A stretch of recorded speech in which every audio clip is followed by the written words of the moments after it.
بسم اللہ الرحمن الرحیم۔ میری عزیز بہنوں، بیٹیوں اور بھائیوں، میں ماہ شعبان کے فضائل بیان کر رہا ہوں۔ آج حضرت عائشہ رضی اللہ تعالی عنہ کی ایک روایت میں نقل کرتا ہوں۔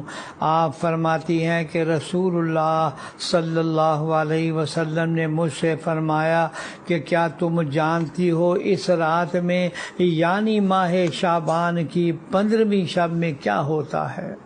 عرض کیا یا رسول اللہ صلی اللہ علیہ وسلم، ارشاد فرمائیں کیا ہوتا ہے؟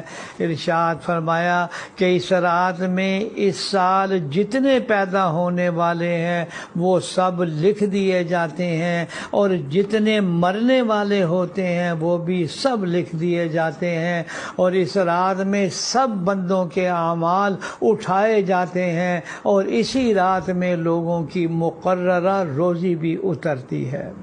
تو پتہ چل گیا میری بہنوں، بیٹیوں اور بھائیوں، اس رات میں سارے سال کا گویا بجٹ بن جاتا ہے، کس نے آنا ہے، کس نے جانا ہے۔ نہ معلوم آئندہ شب برات ہمیں ملتی ہے یا نہیں ملتی ہے۔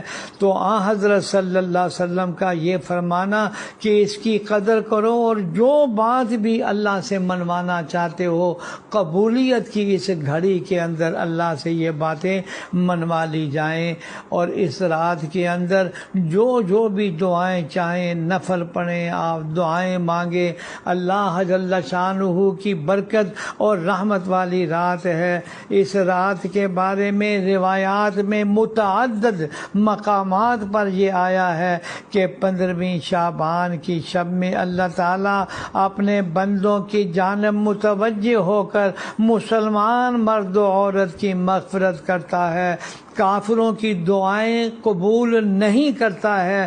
اور اس کے ساتھ ساتھ میری عزیز بہنوں اور بیٹیوں، حضرت صلی اللہ علیہ وسلم فرماتے ہیں جس انسان کے دل میں کسی کے خلاف کینہ اور بغض بھرا ہوا ہے، اس کینہ اور بغض والے کی دعا بھی اللہ جل شانہ قبول نہیں کرتے تا وقت کہ وہ اپنے دل سے کینہ بغض کھرچ کر باہر نہ نکال دیں۔